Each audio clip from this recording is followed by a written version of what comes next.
this lecture, we will try to understand Java objects and classes.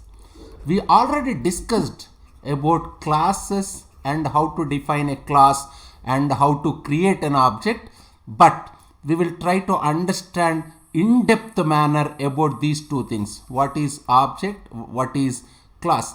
In object oriented programming technique, we design a program using objects and classes. These are the basic entities by which we can create a Java program. For that matter, I can say any object oriented program can be constructed with the help of classes and objects.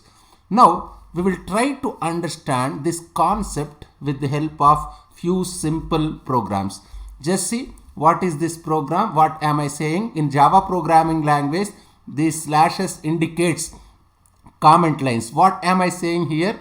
Java program to illustrate how to define a class and fields.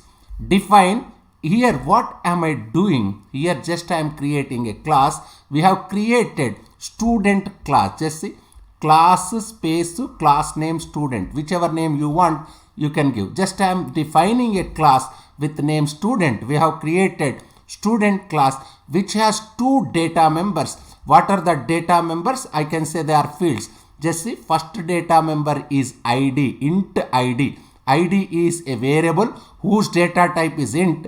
In similar manner, I have another data member, another variable. I can say data member. If in the context of C++ programming language, we used to say data member.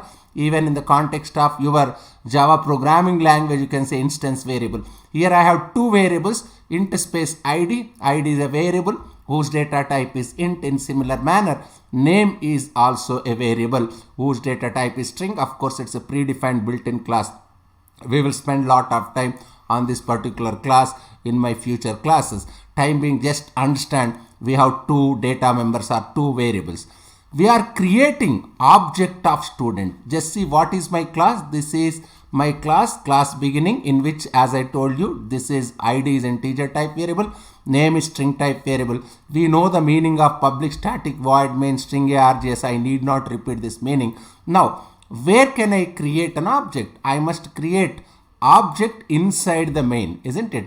How can I create an object, or I can say instance. What is that instance variable? After few classes I will discuss. How can I create object in Java programming language? My class name is student, S1 is object name. Otherwise I can say instance variable. What is instance variables? I will discuss. Class name space object name equal to new class name. This is not new thing which we discussed from past few classes. This is an object, isn't it? After few classes, I will discuss what is instance variable, what is object. Time being, just understand I created an object S1, isn't it? How can I create? What does it mean? If I speak strictly internally, what happens? An object will be created. With which field will it create? With two fields. One field is id and another field is name. Let me say this is object. What is my S1? S1 is an instance variable through which I can access these two, id and name. Let me say this is object. Actually, where object will be created, where this instance variable will be created, I will discuss after few classes. There is something like stack memory. There is something like heap memory.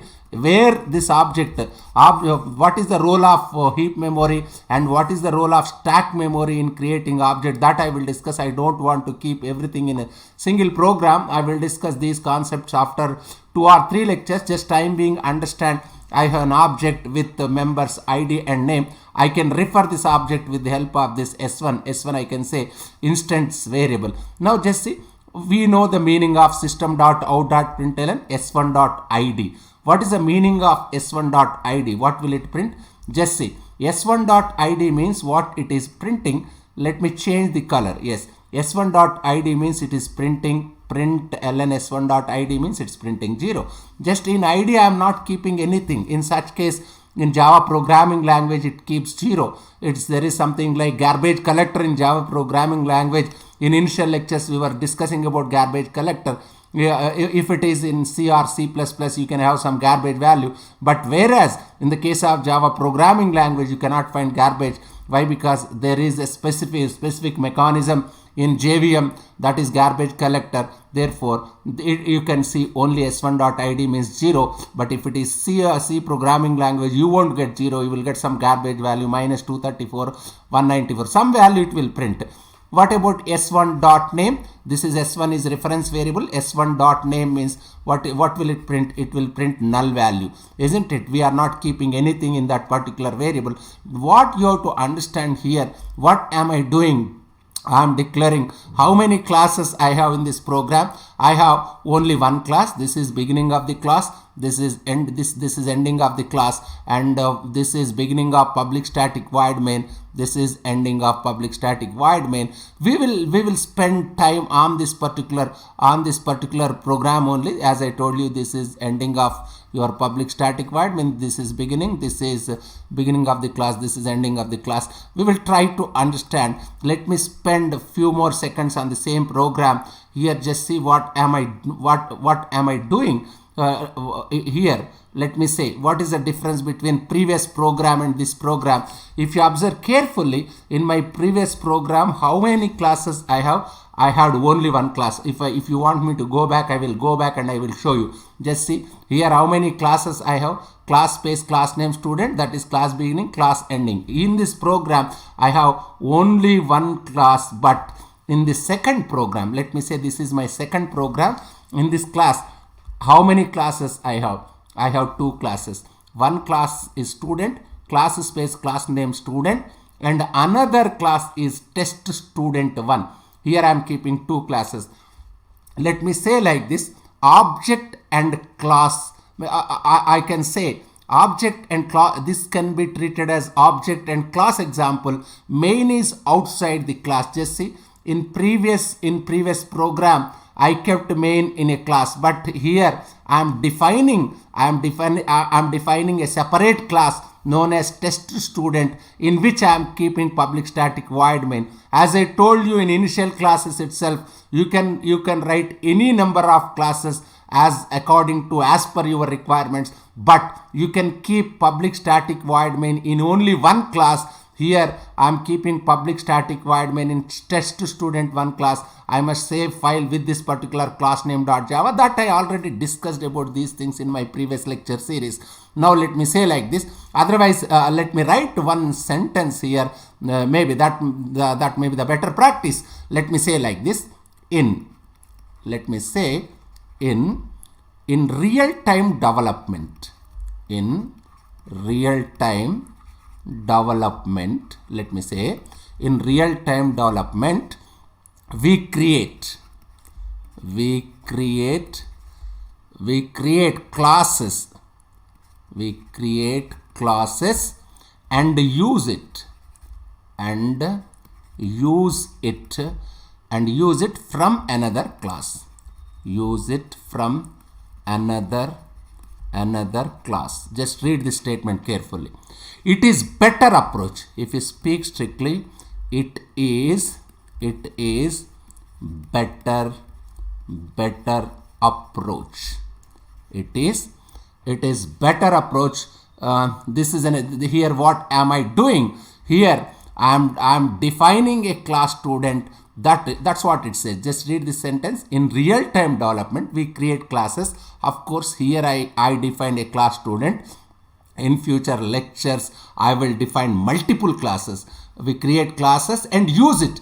I am using the student class in another class. That class name is test student 1. Use it from another class. Here another class is test student 1, where I kept this public static void main. We know that how to create an object. How can I create an object? Just see, how can I create? What is my class name? I am using the student class in another class test student 1. Therefore, how can I create? Class name space object name equal to new class name. Just s1 is an object. System.out.println s1.id. What is my s1.id? As I told you, an object will be created how will it be created, in which I can find ID and name. I can refer this particular object with the help of this reference variable s1. Therefore, this can be referred with s1 and you are printing s1.id, you are printing s1.name. What will it print? Just see, as usual in previous program also, s1.id means it's printing 0, s1.name means it's printing null. You may ask me, sir, how to initialize, how to keep values in these two variables. That I will discuss. Just try to bear with me for few more, one or more lecture. Maybe in my next lecture I will try to keep something in this ID and name. Just try and understand what in my previous slide what I have shown in single class only. In single class only, we are keeping public static void main and we are creating object. But in this program I defined a new class test student1, in which I created an object for student class and I am printing this one. What am I saying? In real time development, we create classes and use it from another class. It is better approach. Why it is better approach? You can realize, whereas if you have multiple classes, this is the best software engineering approach. Why it is better? We will try to understand. Time being, just go through this lecture. Thank you very much.